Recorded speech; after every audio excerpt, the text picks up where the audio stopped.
Ce qui est faux. Parce que le Christ qui est notre exemple par excellence, il a dit, je ne suis pas venu abolir, mais accomplir. Autrement dit, amplifier. Il n'y a pas de différence entre une danseuse et la musique à Mokili, na sœur en Christ. Parce que c'est la grâce. Ceci est une abomination. Je suis l'Éternel Dieu, jaloux. Nzambaza, jaloux. C'est que a manifesté jalousie quand aussi mais le connaît. C'est que le Nzamba manifeste la jalousie nango. Ne touchez pas mes voix. Comme on aime ça. Hein? Dans le psaume 105, on a dit l'Éternel avait même châtié des rois à cause d'eux. Banan, bapakola minanzambe, basimba kabangote. Mais hier, il est venu chez moi à la maison, il a dit mais moi, moi, je ne connais pas. Alors, je vais te mais c'est frère, je touché si que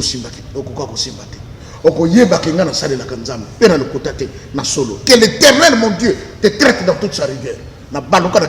J'ai trembloté de colère. L'obi frère a confié. En volant. Maman Tiffany, bandeko ba mitumisate. Atika. Liputa ko defa basili c'est la maman binate na soki likawa. Koko na pa ibisenga soko moni ba ibi mbonda. Kolela te. OK. Bisike kei. Et ko reverser pour ko beta. Makoyi bakakia ba kena mo place. Oui. To banga te. Mabolongo ezala kaka na se. Merci beaucoup. Ndeko na biso wa c'est quoi? Alobaki boy. Soki mutayibi yo Bible ko mitumisate. Ko yango moko ndeke ko te. Visitation à Tata Simon Kimbangu. Amimoni Nankamba a décrire Nankamba Oriena na komate. A décrire Maya Sima Oyena na komate. Aibina papa, tangu na komi Nankamba, papa mbenza tindinga na kile kosukola na Maya Sima. Tangu toke na ba surveillant, mais to komi na Maya ngozana bescalier. Ozo kita pena bescalier ozo kita ngabi oui, ezala kabongo. Papa tiko le papa oui, ezala kandengwana. Oh, et bon ba tonga ndenge ngabi papa ba kimbangiste za ba travailleur. Abi era sokole sili foko zinda 3 fois namoni bazindi singa bale liboso na bimi ya mi bale na bimi ya mi sa na bise elekela kandengwana abono tromblete tango zereke ya idi lelo za papa na biso Paul Edingwe akoma pa oui papa Paul wana papa Simon qui monte ngana buta pesa ke kombo wana il s'appelle Paul maintenant Paul Edingwe Imaginez si vous va passer ba envier biloko oyo ba satrape ba chaldéen tous ces gens là enviés chez Daniel et ba chez Daniel ba tché mokonzi ya batu bangoto donc ça ba sali réunion comme mikolo to ça la réunion comment to convoiter ba jeune fille ba na ko séduire mi bal rapport na bango fait comme là d'abord Daniel avant décision na bango za la promulguer na makambo ba ko sala c'est Daniel qui disait ça passe ça ne passe pas Nzambe okotomba la biso mosala Nzambe bokote na Congo okoko telema devant les francs-maçons les rouges chrétiens tous ces gens albina bango trop c'est trop maintenant allez arrêtez les loto zui ndeko moko lali aloti ndoto papa mbenza lobi na ye tata Nzamba linga sala likam boye bakeli ngombo ezali nani ya lobi ezali ngombo nkolo Yesu na nto mwana tata Simon Kimbangu na ye ko yebisa yo loba na bandimi batubela même sumu basala la kala batubela ponzamba linga sala likama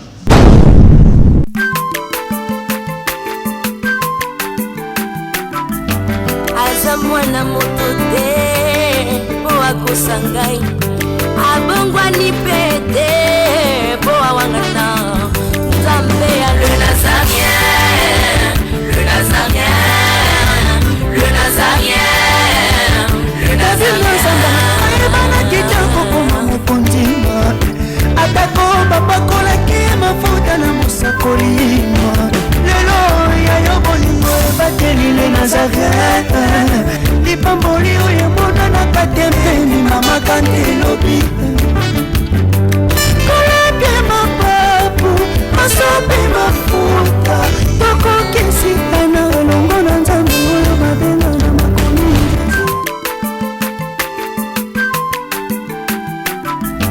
aza mwana moto te po akosangai abongwani pete po awangata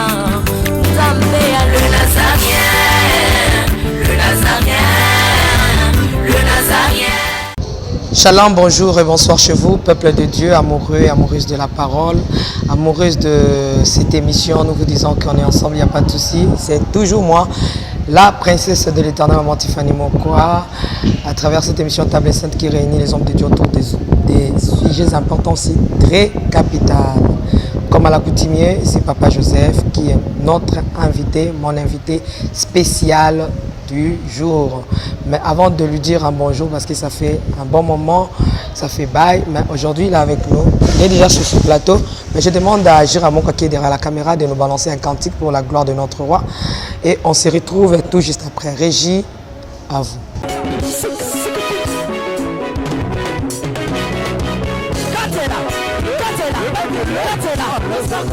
Allez, Katela,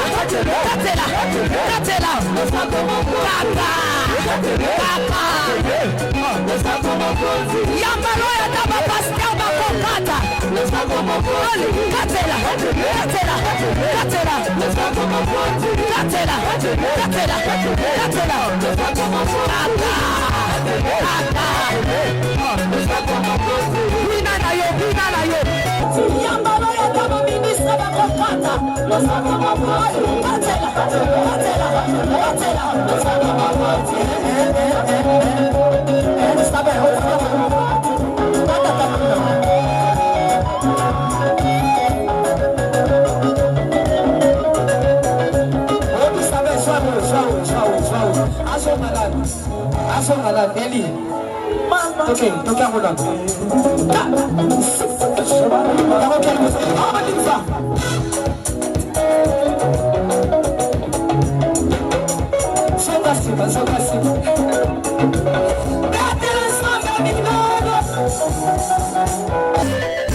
Nazokatela nzambe losako na sesiko. Nazokatela losako siko kuna. Nalingi nakatela nzambe losako. Losako awa. Aniva. Allez, katela.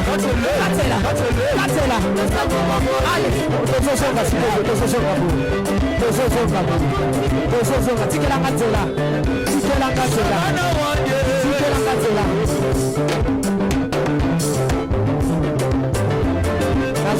S'il vous plaît,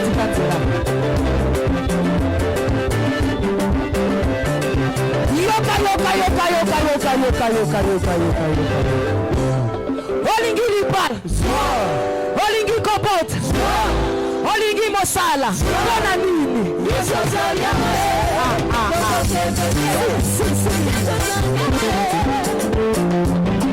Et c'est moi qui allons me pousser. Parce que Tata Simon Kimbangu ne va pas se laisser faire.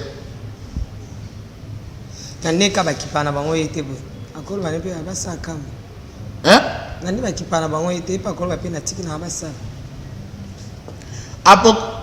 Exode chapitre 20. Nzamba le bini.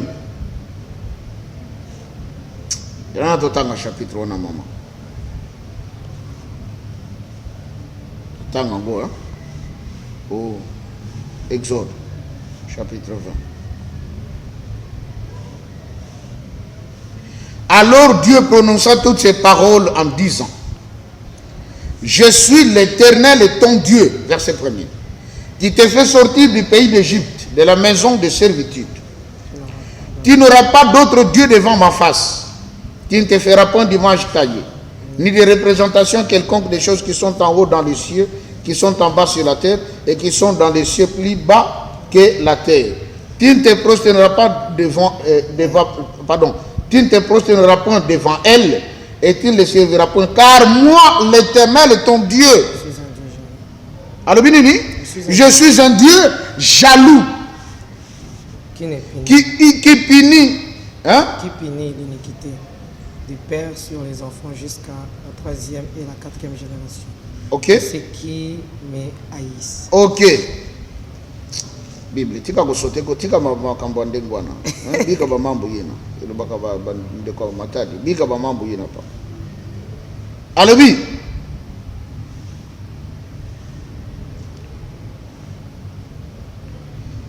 Tu ne te feras point d'image Ok? Tu ne te prosterneras point devant elle et tu ne les serviras point, car moi, l'Éternel, ton Dieu, je suis un Dieu jaloux qui punit l'iniquité des pères sur les enfants jusqu'à la 3e et à la 4e génération de ceux qui me haïssent.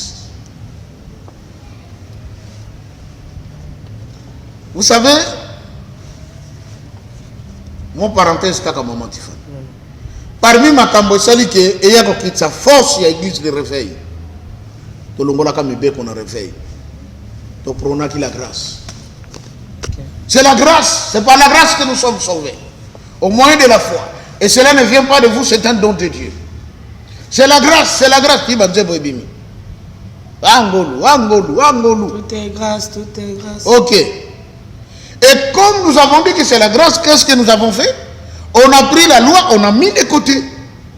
Ce qui est faux. Parce que le Christ qui est notre exemple par excellence, il a dit, je ne suis pas venu abolir, mais accomplir. Autrement dit, amplifier.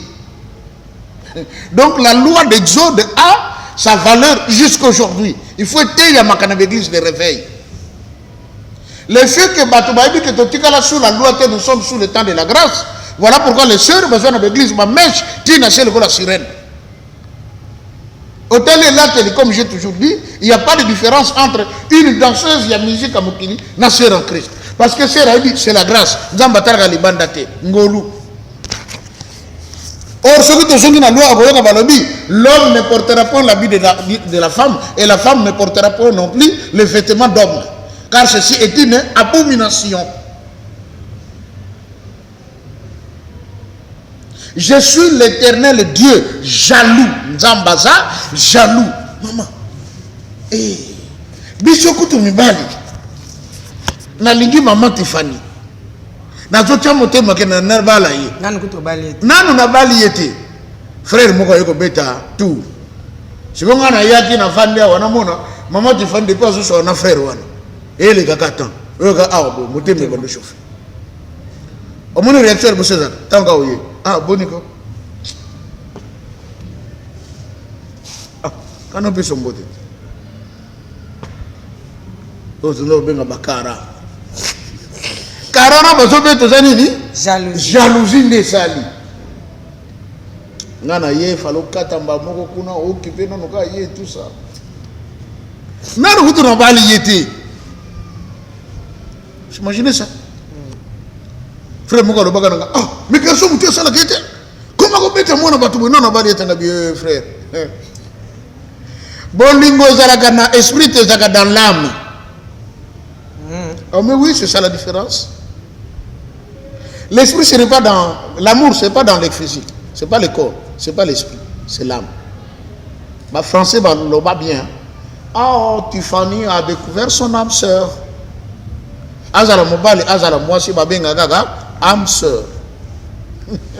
Parce que quand deux âmes s'attachent, Yango Salaka Maman Tiffany, comme ça dépasse le physique, ça dépasse même l'esprit. Et cueille dans l'âme son épaissie. On commence à se dire toutes les vérités. Au monde, oui bien. Moi, tu sais que le mieux mobile. N'a pas bêtise, ça la kala. Comme il aime. Avant, il y a son sonité. Parce que ce sont des âmes qui sont attachées. Or, c'est dans l'âme que réside quoi? Le péché. Vous comprenez? Et le péché que vous avez caché dans votre âme, au initiango. Parce que maintenant, vous êtes face à quoi? À votre âme sœur. Ok. Aujourd'hui, c'est gêné parce que ça le la yomoko. Ce qui fait jalousie sur quoi mataka. On ne veut pas voir quelqu'un d'autre rôder autour et bébé. Oui, on va mon thème, palpite. Bon, je le baga donné ça na ligne na ngayo le shooter na moni peut-être le gono comme ton sous. Appétit si là. Bala mingombe bachaki ba céleri ozo ba munchunga pena frère mzozo me la soyi kuna bien acha damas to damet mutu ko to ba la damas a qui pas monter parce que je compte à Tiffany à Boinga. C'est ça l'amour parce que c'est dans l'âme. Maintenant si l'homme c'est ainsi que l'homme est Dieu parce que nzamba zwa une partie à bon nzambe na ye attié dans l'homme. L'âme c'est une partie de Dieu dans l'homme. L'esprit c'est une partie de Dieu dans l'homme. l'homme exprime une partie à Nzamba Yokaka. Mon tout pas exprime. Ainsi maintenant, Nzamba il y a un Dieu jaloux. C'est que a manifesté jalousie quand aussi mais le connaît. C'est que le Nzamba manifeste la jalousie nango. Ne touchez pas mes voix. Comme on aime ça. Hein? Dans le psaume 105, on a dit l'Éternel avait même châtié des rois à cause d'eux. Banan, bapakola minanzambe, basimba kabangote. Oh, ya vrai. Soko simbiye, Bible le dit, oche musapinali swanani. Est-ce que nzamba kotika yo? Ngane na sabe matifan, na ngakola kila mtu mabeti. Na linga pete na silika à l'extrême comme contre mutu. So na silika à l'extrême, makamabe yaka. Donc nazaka likamboza na modéré, na tempéré et les cas. Parce que na siliki mingi, oka mbebe salini. Il faut se babenga mutu faza la ndoko. Frère bana ko critiquer le makambo. Ayo ko fela na kata mutu kabwe na volant. Mutaye ko chauffer camion. Bah si na patrouille chez moi démarre comme ça tu as déjà moteur à marche et bientôt boken. Muta démarre mutoka a quitter ce mutu. Bango ba bika lali ba démarre tokende. Oh mais démarre tokende. Herba mataba ni samutu bo auta na likola sopana tina c'est à kufatu. Mais hier il est venu chez moi la maison zo ganga la kana likamuna yebate. Azo ganga batu baya. Mais makambo so bana bien côté, ce que mutu ko webi so biloko na moi je connais pas. Alors ba tel me bien na sili. Mais c'est frère na yebisio o toucher siko simbate okuka ko simbate oko yeba ke ngana sale la kanzam pe na lokota te na solo que l'Éternel mon Dieu te traite dans toute sa rigueur na baloka na ken je tremblotais de colère lobi frère akufi na volant na bona loko na le na banga na ba je peux na ko commencer na niveau na te siko nzambo to sale la kalobi ne touchez pas à ces loin à kobeta. Ne touchez pas ses enfants à Kobeta. Ne touchez pas sa terre à Kobeta. C'est ça Dieu. Je suis l'Éternel qui est jaloux. Paix à l'objet à punir iniquité de paix. Et ce qu'on a banane, na banane. Les pères ont mangé les raisins non mis, mais ce sont les dents des enfants qui sont agacés, dit la Bible. C'est comme Nzambe alobi na makamba bungo ako bete tumbu de la première jusqu'à la troisième et à la quatrième génération pour ceux qui le haïssent.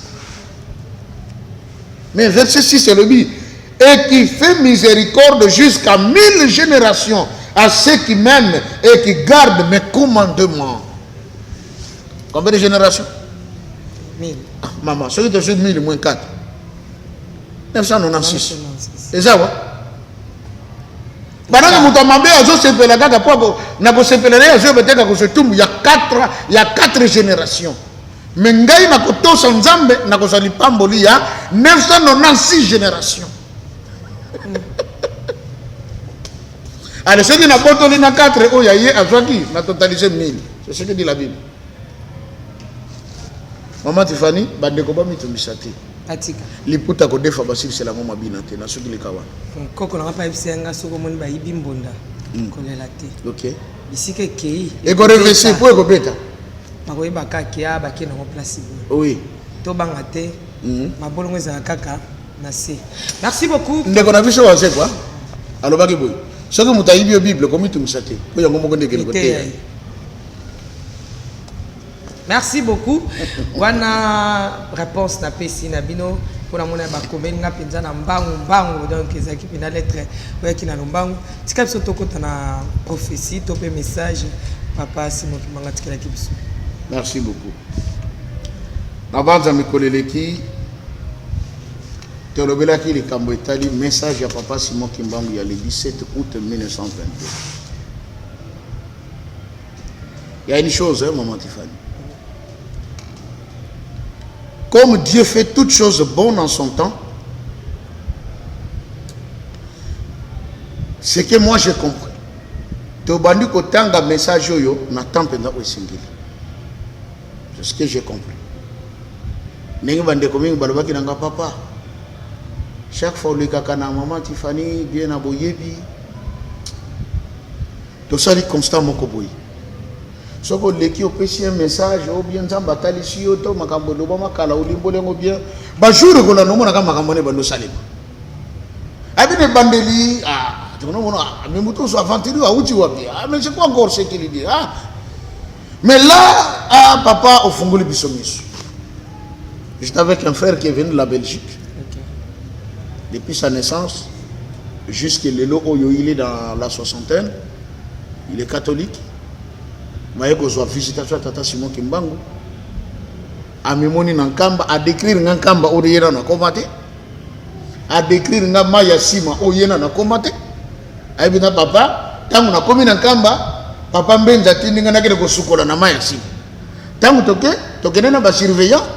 Mais elle te comme une maille, moi j'ai un escalier. Aux autres qui t'appellent un escalier, aux autres qui t'ont dit oui, et ça la kabongo. Papa dit papa oui, et ça la kabongo.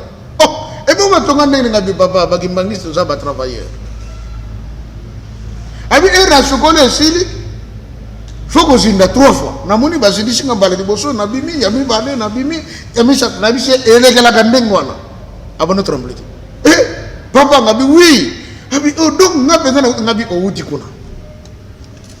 Molimo na yo ese su baptême na kata mai wana ndetango bimaki aliko mona makambo concernant qui balakisi yepe ndenga yana mokili pourquoi ça exister mais à partir de vision natanga la mukabi pasteur Joseph azolo ba makambo solo à la décision abinga na komika ka kimbangista awutaki na paroisse à Liège ba yambaki bangu ya quelques jours passés ici. En tout cas, c'était bien, moi, quand mon papa, il sont bien, na suka culte qu'on a vraiment tolé ba hamburger à kitoko. Ah non, accueil moko impossible. Abi, non, je me suis retrouvé dans ma maison. Aza awa, azoke nkamba. Maman Tiffany.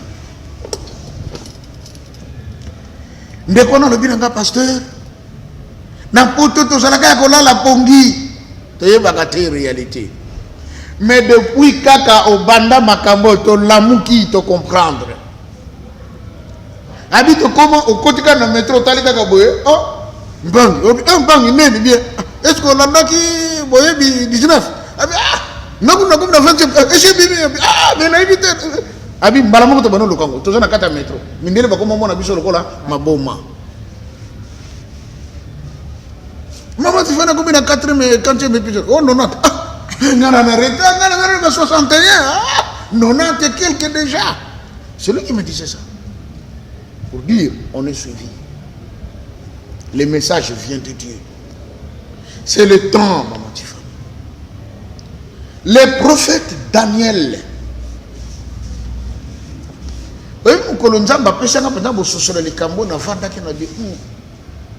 donc moi aussi j'ai un devoir, c'est un devoir sacré, c'est un devoir grand. Daniel a une vision. Mais la Bible dit Daniel prit le livre du prophète Jérémie. Avant de temps. Makambo Jérémie a sakolaka pambango bakende boumbo na Babylone. A tombé na passage il y a lelo na Bible zali Jérémie chapitre 25.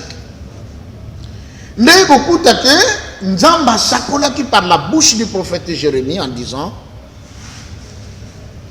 le kolabino boboyi ko publier la paix, ko rendre jubilé, rendre libre vos frères hébreux qui sont esclaves, pour maintenir bango ngai nzambe na siliki. Omoni Dieu jaloux. A siliki contre les bota na ye moko o batosi mobeko na yeti. Je ferai venir sur vous mon serviteur, mon oint, Nabucodonosor. Mais qui était Nabucodonosor? Franc-maçon. Mais d'abord, bien dit, oint de l'Éternel. Pourquoi oint? Parce qu'il est investi d'une mission, celle de terrasser la nation d'Israël. Maintenant, nous avons commis pour Nabucodonosor contre les enfants d'Israël. Une fois, je l'ai dit, Naté Yaga dans une conférence qui est un oint de Dieu. Dans le bac, Satan passe à la carrière, mon oint de Dieu. Ah, église Ningan. Satan! Mais quand j'ai donné des explications, KO. Il y a un grand rosicritien à Waché, son oint. Faut que tout ça y est. Toute personne qui reçoit une mission de la part de Dieu devient un roi de l'Éternel. Mon pakolami.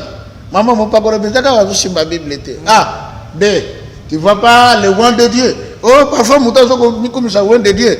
Mais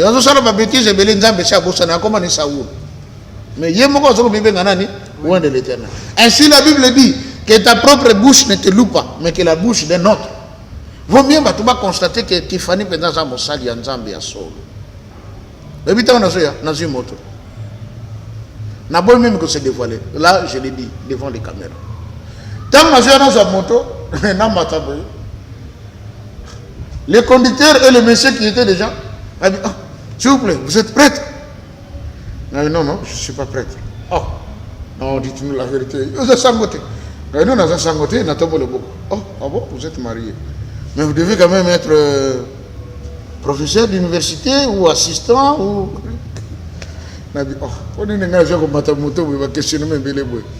Ah, biso ba bisa biso lo mwangangu wanu ka Isaac. So ba opeso mayele putamana oyayo. Na ko pe ko se dévoiler ka ti pa to ba zo na nga na bi ba mutana bien na sa professeur assistant. Vous avez professeur pesa cours. Bagou danser, bagou différent. Na sa assistant tata Simo Kimbangu. Na sa na zo sala musala na comme ça mais professeur. Na bien na sa professeur. Quand na zo na anglais na bien na sa professeur assistant. Ah bon, c'est de quelle université? Na katana ko se na répondre bangote. Moko se ah, mais pourtant vous avez vraiment l'air d'un prêtre. En tout cas, vous voir, c'est comme un prêtre. On est dépassé que vous êtes quand même marié. Vous n'êtes pas prêtre, monsieur Gabi. Oh, mais vous mourrez dans la bague. Après, je sais pas. Oh, bien, on a dit que nous avons décidé que basango nous sommes babala, ba longwa, bas tika basutana, ba que nous kotala makamba ba mama na ban. Peut-être c'est le cas pour vous. Alors, tu quand on se quitte comme Europe, na kiti. Tant nous autres qui t'avons bon, monsieur l'abbé, au revoir, au revoir, merci. Mais qu'est-ce qu'il a fait dans mon monsieur l'abbé? Parce qu'il a donc embryement. À Monica, parents sont faux à la motomoko, en salle la Ganzambi. L'habit ne fait pas le moine, mais on reconnaît le moine par quoi? Par son habit. Parce que c'est déjà mon qui est là-bas, mon livre. Ce qui a dit que la Kazaka, il y a et maman Tiffany. Ce Dieu jaloux n'a pas épargné son propre peuple.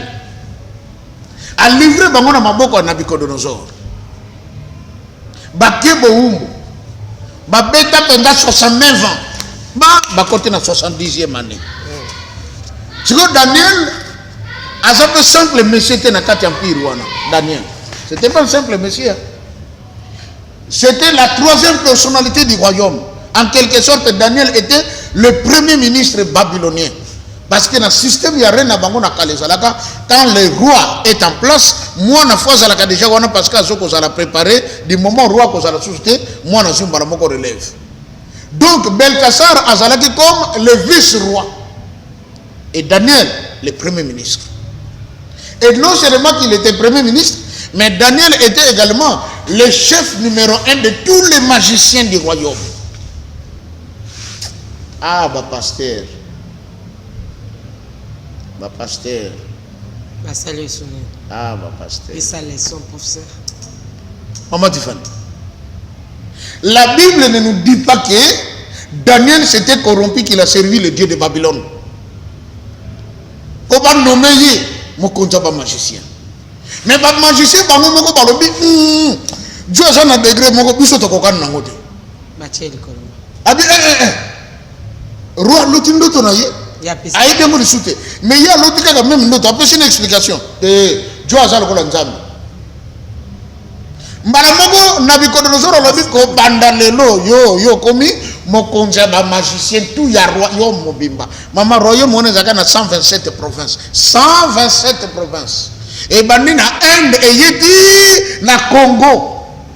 On parlait de l'Éthiopie. Vous imaginez ça? Royaume on est à Babylone Telobaka et bandaka na Inde et yeko suka na Congo. L'ancien empire.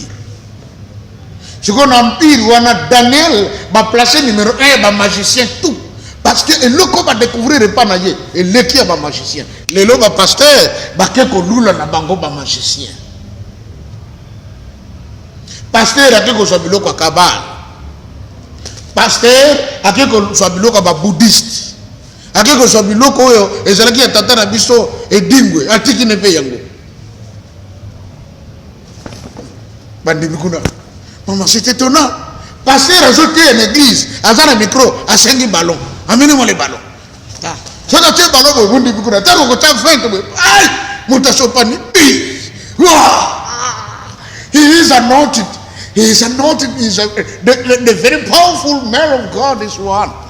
C'est vraiment un homme puissant, un homme loin de Dieu. Il a vraiment l'onction. Et biloko edingwe. Biloko tango zereka ya edi. Lelo za papa na biso Paul edingwe. Comment pas? Oui, papa Paul. Paul wana papa c'est moi qui manque de me taper ça que combo. Il s'appelle Paul maintenant. Paul edingwe. Paul edingwe. Vous imaginez? Si vous va passer envier biloko oyo ba satrape ba chaldéen tous ces gens là envier chez Daniel. Et parce que Daniel ba tché mokonzi ya bango tout. Donc ça va ça les réunions comme Mikolo to ça la réunion comment to convoiter ba jeune fille. Ba na ko séduire mes balles. Rapport na bango fait comme là d'abord Daniel avant décision na bango za la promulguer na makambo ba ko sala. C'est Daniel qui disait ça passe, ça ne passe pas.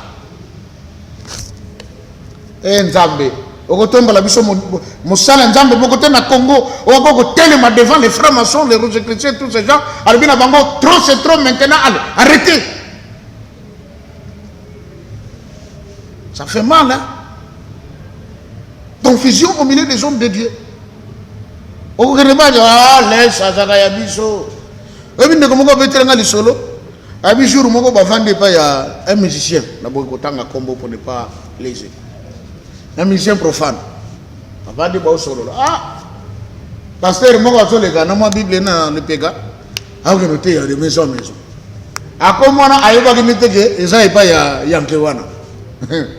Pasteur a toqué pour ah ba yo ba fungoli. Oui. Oh non papa na koti na yepo to kaboro lo banzambe tout ça. Ah. Écoute. Erga pasteur a koti musicien bala moko palpite. Oh. Nana koti mutoko. Ote ayega po atelo banzambe. Nentala jonan je molar, pese molar abi bakeli. Nana zakanga bouddhiste makambo ngate. Abima bisilanga biloko. Pasteur Abima. Bakabele mbonga transport akende naye. Mais si ça le veut bien. Aya côté ngana zata ko mbonga biloko nanga. Voilà les hommes dont on a besoin. Mais je t'aime la balabala, moi Bible na sali peka. Certainement à jamais une église à mon été. Certainement. Mais musicien a boyé ya visa, a ibisi batu bazaki na ina kata lopaka bi, na zana nga bouddhiste. Jona ningo bokocho jo mutaba moto. Anga bibi sanga biloko. E boko siko zo sala ngopani, po za makasi. La na jo wana. Nga bibi sila. Sata ko sanga bango.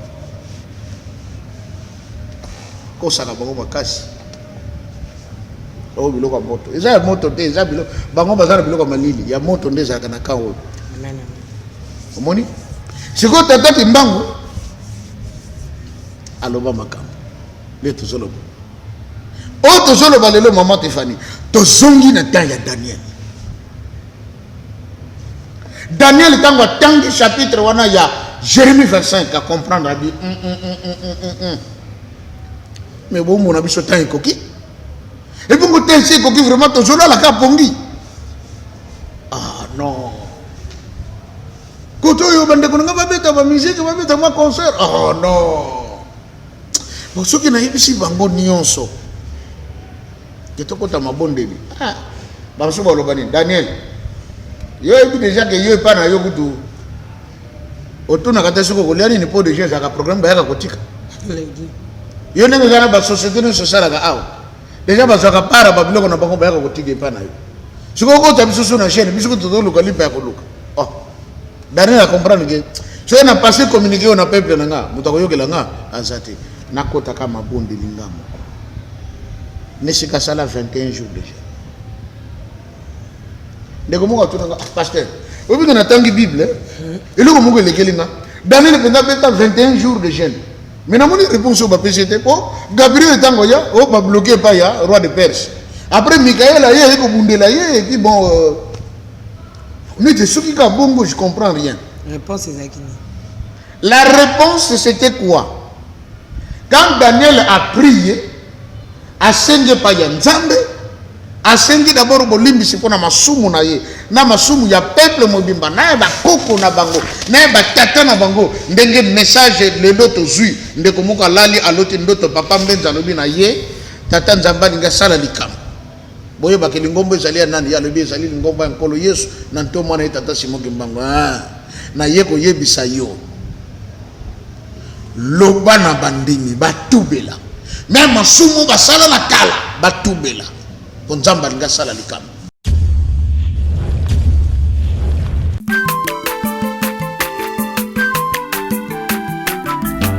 Aza mwana moto te po akosangai abongwani pete po awangata Nzambe ya le Nazarien, le Nazarien, le Nazarien, le Nazarien. Ebana kitoko koma mokondima atako bapakolaki mafuta na mosakolima lelo yayo bolingo ebateli le Nazareth lipamboli oyo emonanaka te mpeni mama kandi elobi